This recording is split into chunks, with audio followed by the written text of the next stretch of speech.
and to the republic for which it stands, one nation under God, indivisible, with liberty and justice for all. And I don't believe we have Dee Willoughby online. Okay, we're going to have Pastor Paul step in for us, please.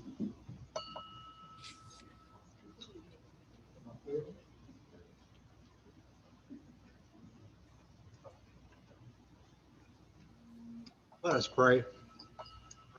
Good and gracious God, we thank you for the blessings of this day, for the food that we share, for the fellowship of Rotary, for the country that we live in and the opportunities to exercise freedom and work together. Bless us with your gifts of wisdom and understanding, that we may be faithful to the principles of Rotary and put service above self. In Christ's name we pray. Amen. All right, please be seated. So our club is honored to welcome Senator Charles Grassley to our meeting today. We are going to move announcements to the end of the meeting. However, we do have a program, and we'll invite Andrew Kita up to the podium. And while he is coming up, I just want to ask that everyone at home, please be very mindful of putting your microphones on mute when you are not speaking, just so we don't get extra feedback, please. All right, Andrew. I know I'm good looking, but come on. Jeez. Okay, so we have guests. Senator Grassley will be speaking, Chris Holmer, and Jim Irwin, and Joe Brown. So thank you all for coming. No birthdays or anniversaries. Perfect. Okay, so we'll get right to the fun stuff. It is $3 if you get it right, $5 if you get it wrong. Every table. Starting at Peggy's table, who is the longest serving senator in Iowa history? You're correct, $3. Doug, your table, where is Senator Grassley from? Well, city, come on. Oh, for crying out loud. Do you need me to tie your shoes too? Come on. Yeah, probably. Nothing? I'm from Illinois. New Hartford. What? Back in the back, Tom, your table. What district is a representative that he represented originally? Congressional. Pick a number. 3. You're wrong. $5. Tom, your table. Under what president did Senator Grassley begin serving when he was a representative? Which U.S. president?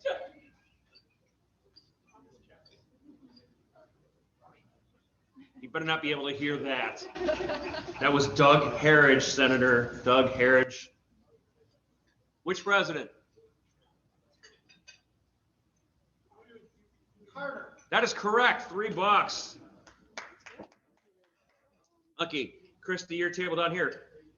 The senator owns, he maintains a bachelor's degree and a master's degree from what university in the state of Iowa?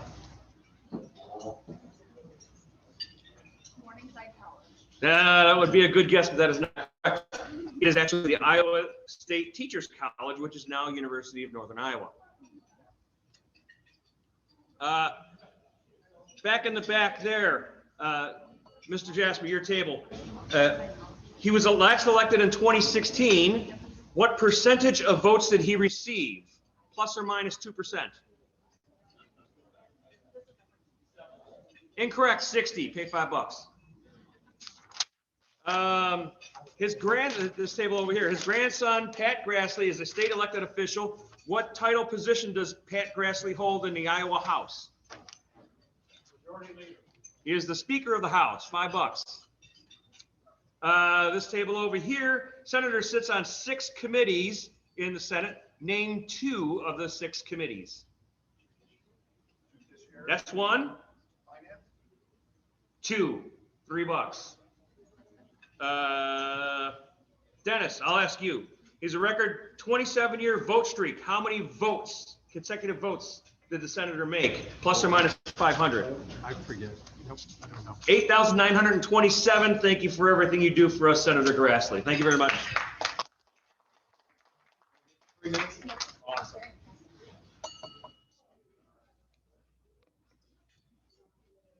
Thank you. And our speaker today has known me since I was an extremely skinny college student. Senator, please do not remind everybody of that, okay? I'm going to turn it over to Senator Grassley here in a minute, but I'm going to take the liberty of kind of giving the first topic and want to make some comments and ask the senator to respond to those eventually. Then he'll have comments and then it'll be open to questions. Senator, my questions concern rural economic development. Pretty disturbing article in the Wall Street Journal this past week. Fertility rate in America is the lowest since the government started calculating that number in the 1930s. The number of babies born in America in 2020 was the lowest since 1979, and it has dropped every single year with one exception since 2009. 80% of all Americans live on 3.1% of the acreage in this country. Again, 80% of Americans live on 3.1% of the acreage in this country. 95% of all capital investment in America occurred last year in 15 counties, and that number has accelerated over the last 5 years. Quantity of labor, not quality, I said quantity of labor, is the biggest long-term economic development challenge in rural America. And when you've got 10,000 baby boomers retiring every day, it is an issue that needs to be addressed, Senator.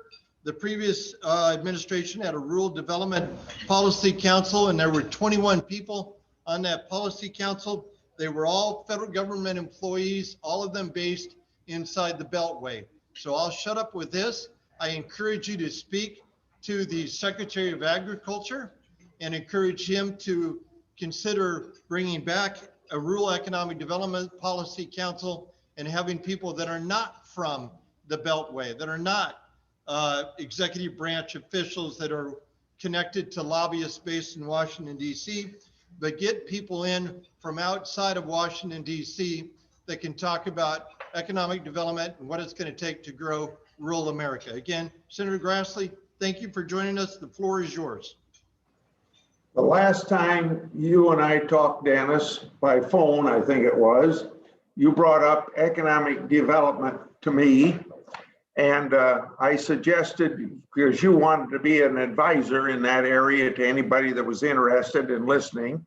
And I suggested to you for a position that I think is still not settled, that just as soon as this administration names a rural economic development person for the state of Iowa for the Department of Agriculture in Des Moines, that I should hook you up with that particular person and strictly working within Iowa. That would be the best place for you to go. And all the other issues you brought up on, I would be glad to talk to the Secretary of Agriculture about that policy committee being having the right kind of people on it. I think that's a good suggestion. In fact, I wouldn't have known that those people were all from inside the Beltway if it hadn't been for your saying it. And I think if you're going to have an advisory group, it should be representative of the entire country. And when you come from either Northern Virginia or DC or the suburbs of DC and Maryland, you come from the three richest jurisdictions in the United States on per capita income. And you obviously don't find a lot of knowledge about rural America. And you and I, Dennis, live in the real America. That's the Midwest. A lot of people here consider it flyover country. You and I consider it home. Before you ask the next question, whoever it's going to be, I would just simply bring you up to date that whenever it was a year ago, I appeared on Zoom with you. And I have been before your club in person, and I would look forward again to an opportunity to be there in person. But this is better than not meeting with you at all. But we've made quite an accomplishment on the virus through the vaccination and historic approach to approving vaccines in a very fast way. And I think this president has been doing a good job of carrying out what platform Trump left for him in the area of all the warp speed stuff that came up on the development of the vaccine and the cooperation between the government and the companies and the cooperation among the companies so that before December 1st, there could be approval of it. And immediately the trucks were ready to go to disseminate around the country the vaccines, or the airplanes doing it.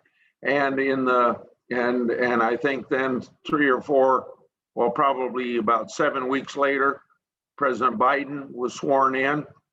And I think he's done a good job of carrying on what Trump laid out as necessary to get the virus under control. And I'm kind of glad that last week masks were announced that they didn't have to be used in most cases.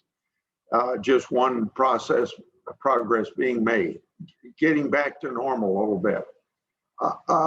In the new administration and the new Senate, we've spent most of our time on approving people for cabinet positions, sub-cabinet positions, ambassadors, and agency heads. And that's going to go on still for a long period of time. The major pieces of legislation we've had have been the $1 9/10 trillion stimulus package passed the first week of March, I believe. Then we've had a couple bipartisan bills passed, one dealing with fentanyl and another one dealing with water quality and water infrastructure. And then this week, we're going to be working on a very bipartisan bill dealing with our problems with China and having more research and development done in the United States. I shouldn't say more done in the United States, probably get more of the manufacturing of our research and development done in the United States so we aren't so dependent upon China. So giving you that update and hopefully answering the questions that Dennis left with me. And if I didn't, he can bring them up again. I'm ready to take any question that you might have.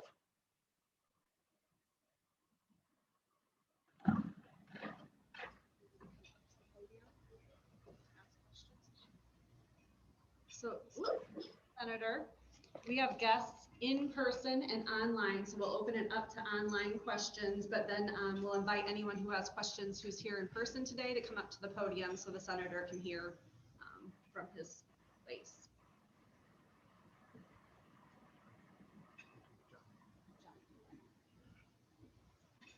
I've learned from Zoom, it takes about 10 minutes for people to unmute. Hi, Senator, it's John Fry. My question is one that I've been mulling about for quite some time, and I think many people in the country are thinking some of the similar issues, and that is, it seems that our ability to compromise is eroding on both sides of the aisle. And I think back to the days of Henry Clay when he was heralded as the great compromiser. I wonder if you could comment a little on your perspective of that over the time that you've been there, and what perhaps we could do in both parties to improve our ability to compromise and come to solutions that a majority of us in the country can live with. Thank you. That's a very important question, and a question I often get at my face-to-face meetings I have with Iowans, and sometimes I get it in my email, and it is not good, as you know, and as your question implies. I'd like to quickly follow up that it's not quite as bad as you might think it is, even though I just said it was bad, because media, newspapers, television, etc., always concentrates on disagreements. And that's what makes money for them. And so when people are getting along, you don't hear about it as often. And so I usually direct people, for Chuck Grassley personally, to the Georgetown University website under Senator Lugar's Institute. Click on there, and every year, for 7 or 8 years, they have put up index of bipartisanship, and Chuck Grassley has always been in the top 20%, sometimes in the top 10%, and one time I was lucky enough to be in the top 5%. So you can go there and check to see who works in a bipartisan way and who doesn't. And by the way, Vice President Harris showed up this year for last year when she was still a member of the Senate, I think 94 or something like that. So you can see, compared to Chuck Grassley, you have a very partisan Senator Harris, now Vice President Harris. Then the other thing I would tell you about is that most of these nominations that the Senate approves for the president's cabinet and sub-cabinet and other people like that, most of those have had either a lot of bipartisanship or some partisanship. And there's only one that I can realize never had any partisanship, and that name was withdrawn before it came to the United States Senate. Then the bill that I was talking about, the fentanyl bill, passed 94 to 1 or 95 to 1. And then the water resources bill that I mentioned passed 89 to 2. Now, on the other hand, the 1 9 9/10 trillion dollar stimulus bill passed 50 to 49 and strictly party line. So we're going, this week, we have up the China bill that I've referred to, and it's very bipartisan. It got out of committee with only 5 or 6 people against it, and it'll pass, I think, overwhelmingly in the United States Senate. I mean, like maybe 70-30 or maybe even 80-20. But it won't pass for a couple more weeks, this week and one more week, because it's going to have a long amendment process. So I should probably stop there, except to add one thing, that when times were less partisan than they are now, it was before social media, when anybody can get out opinion they want, and that tends to invite more controversy than you would have when NBC, CBS, and ABC controlled about 80% of the news. And now you have Fox News on one side, you have MSNBC on the other side. They tend to stir things up more than before, and all those sorts of things. So you got to take that into mind. So if you think that Congress is supposed to be representative of your constituencies, then you can see at the grassroots of America, it's more stirred up, and that's bound to be reflected in the Congress of the United States.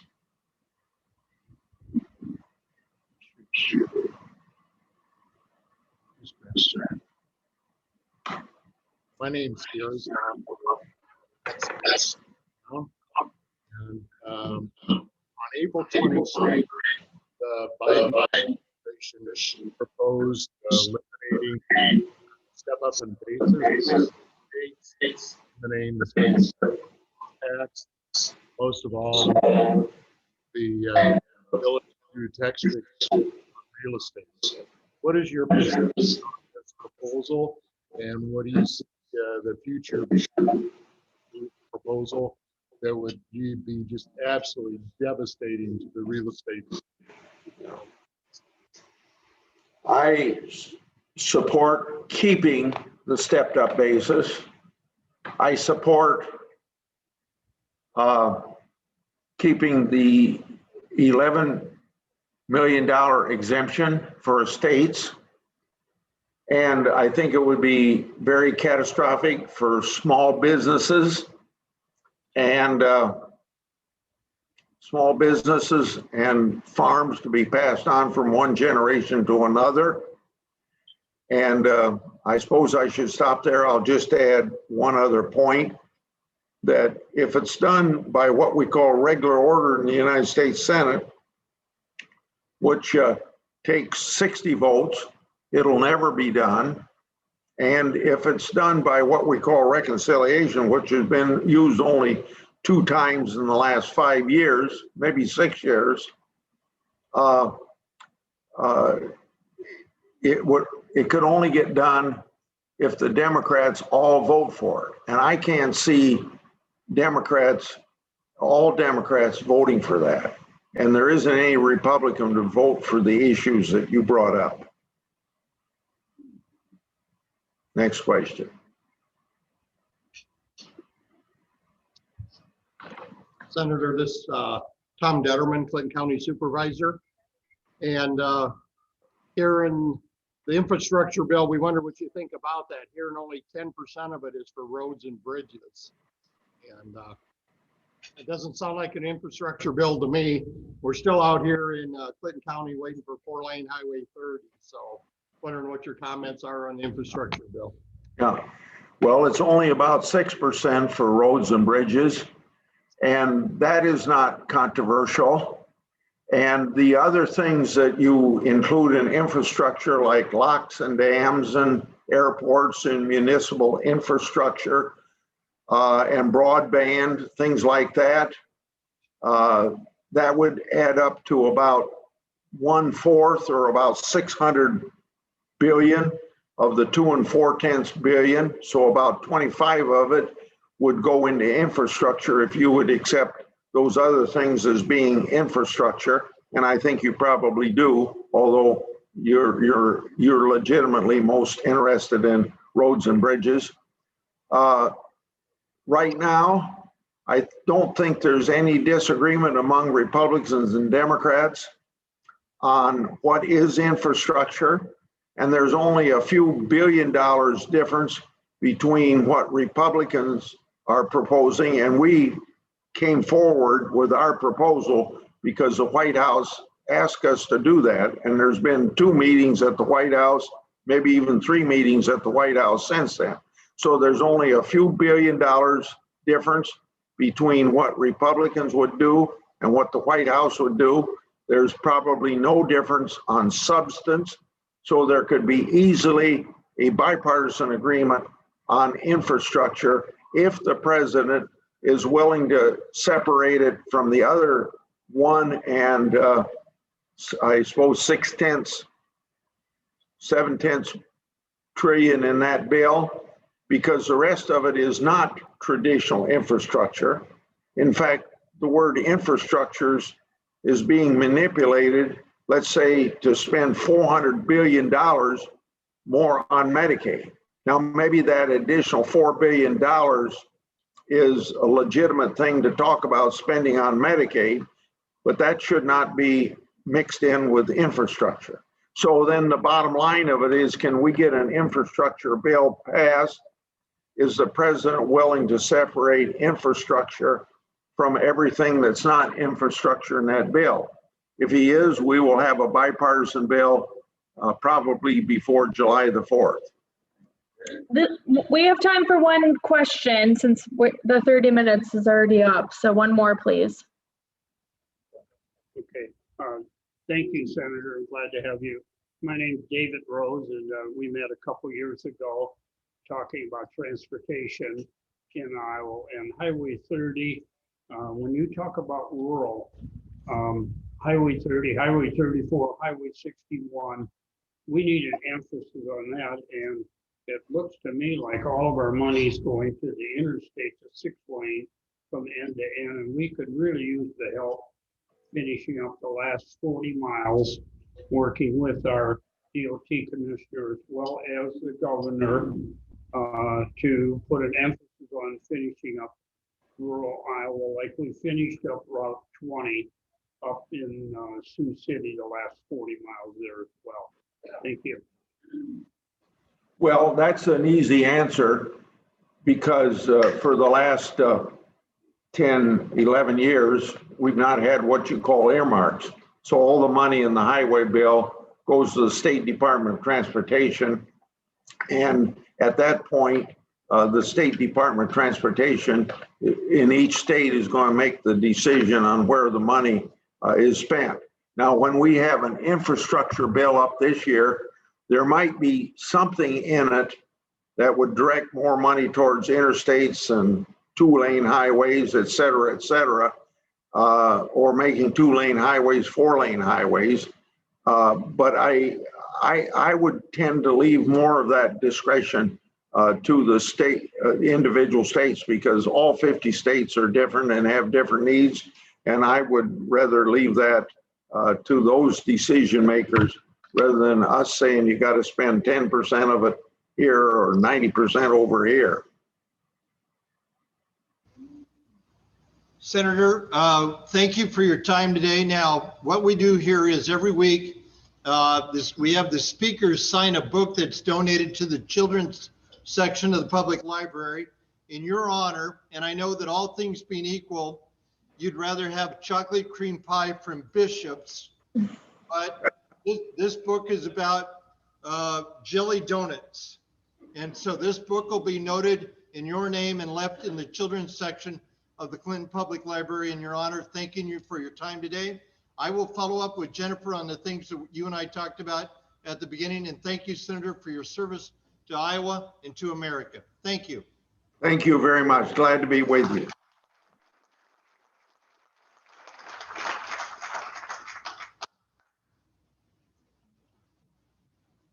All right, so we're going to have more time left for the meeting then, so we can use it for fellowship, but we do have some announcements. We will be welcoming back greeters in June, and so we're looking for a few volunteers to be our greeters for June. So if you would reach out to me or Jill and let me know if you'd be interested in welcoming back our members. I am going to be bringing our Rotary Cares packages that are going to the Clinton Community Schools, elementary schools next Monday. And so I'll be looking for volunteers. Christy signed up for Whittier. We're looking for Eagle Heights, Jefferson. Mr. DeLacy is always a good volunteer for that. And who am I forgetting? Eagle Heights, Jefferson, and Bluff. So if anyone is interested, please let me know. I will have the packages here. So if you're here next week, you're not sure you're going to be here or not, I will have them present. Next week, one of the things that came out of our membership survey that we did way early in the year is that we wanted more opportunities for fellowship, and we also wanted to have opportunities for our committees to meet when we are all here, so that we're not spending extra time with committees. So next week's meeting is actually a committee breakout meeting. So when you come in, we are going to have the start of the program for 15 minutes, but then we're going to break into membership and the Boo Bash. And so if you're not involved with the Boo Bash, we just encourage you to be involved with membership. Obviously, because of COVID, our numbers are getting down a little bit lower in membership. So we're looking to all of you to help us grow the club back up. And so we'll be doing that for next week's meeting.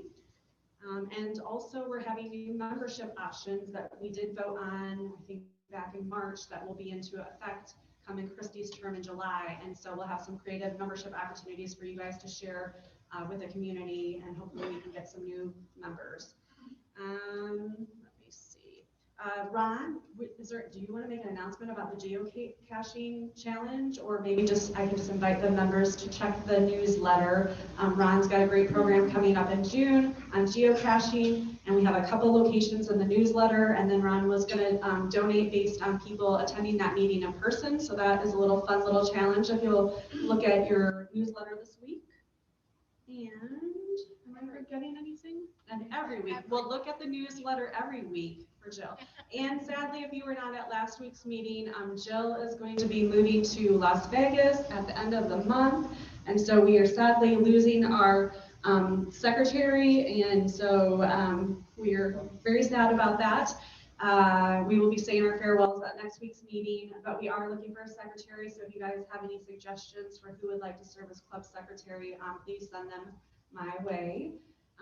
And then I'm looking for a tech assistant as well, because Jill is going to do some of her duties from Nevada, but up here. here. It's going to be hard to run meetings and run the technology. So if anyone's tech savvy and wants to help with that, I know Christy was going to help to some degree, but would love to get someone permanently in that position because it is just a little hard making sure everything's the right way and also leading the meeting. So Doug. What is geocaching? Geocaching I'm is, on the board meeting to find out. yeah, there you go. But I think it's like, is it longitudinal, what is it, latitude and longitude and like, and finding coordinates to find locations, right? So, but much more on it at the June program, which is what date is that? June 14th. So, any other announcements? All right. Oh, Peggy's coming up here.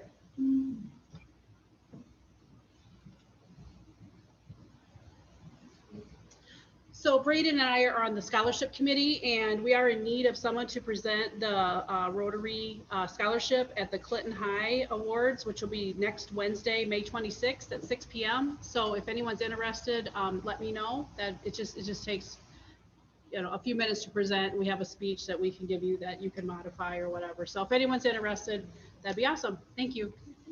Oh, Mr. DeLacy will? I'll be there anyway. Okay, awesome. Thank you.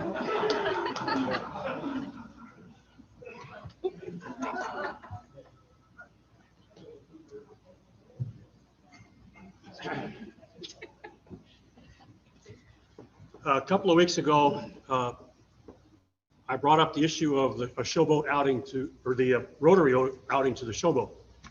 We're going to be outdoors this summer. I've gotten 0 comments or feedback from anybody about doing that.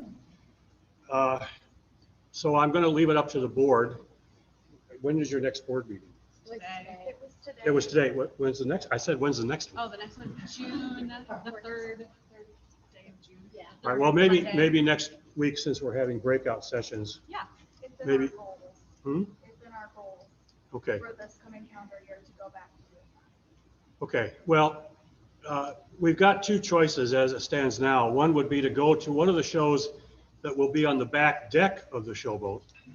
The actors or singers would be up on the sidewalk, which the city is going to let us close between the showboat and the river, and the audience will be sitting on the deck. That way we'll be closer to the concession area and the restrooms inside the showboat, which will be open. Or going to a show on the band shell that will be performed at the band shell. That means bring your own lawn chairs, and it'll be farther to the outdoor porta potties. So I'm guessing that we would probably want to go to either the Patsy Cline show, which is the first show, or Church Basement Ladies, which is number 4. So if you have any feelings about this, any strong feelings, please let me know. Or next week, I will try to sit down for at least a couple of minutes with the board, and we'll make a decision.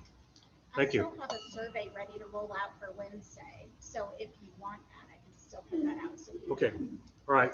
Watch the newsletter for a survey. Thank you. Dave, is there any thought yet that one of the little ones is going to be at high school? James Beaudry and James Kyle Davis, our 2 leaders, arrived in town yesterday, and I'm going to meet with them this evening.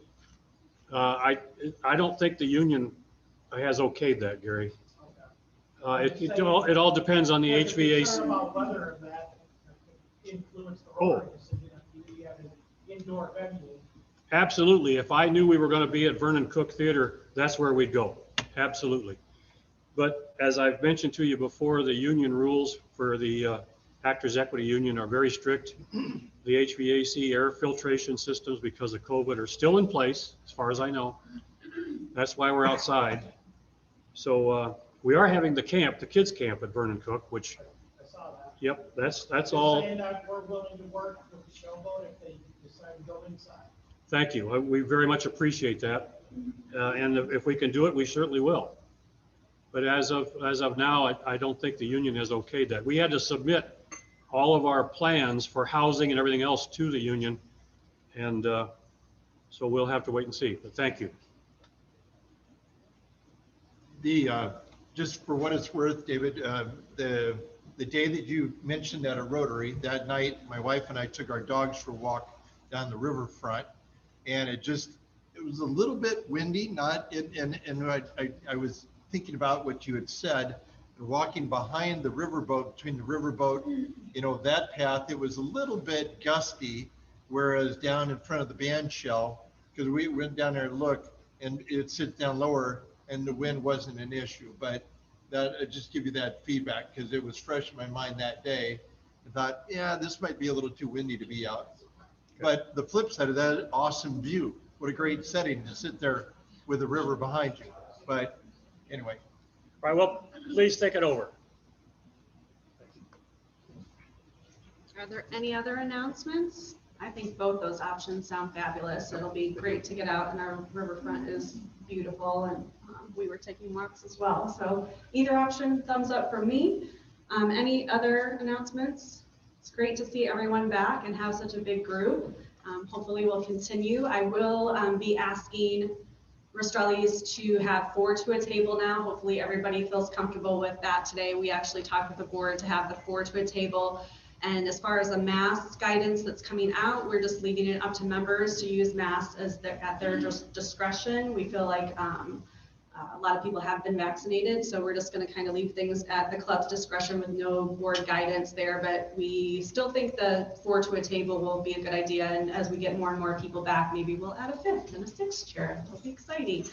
So wanted to welcome our guests online. It looks like we've got Joseph again and Darren from the UK. And I think we got some Prince of Peace students earlier, so that was nice.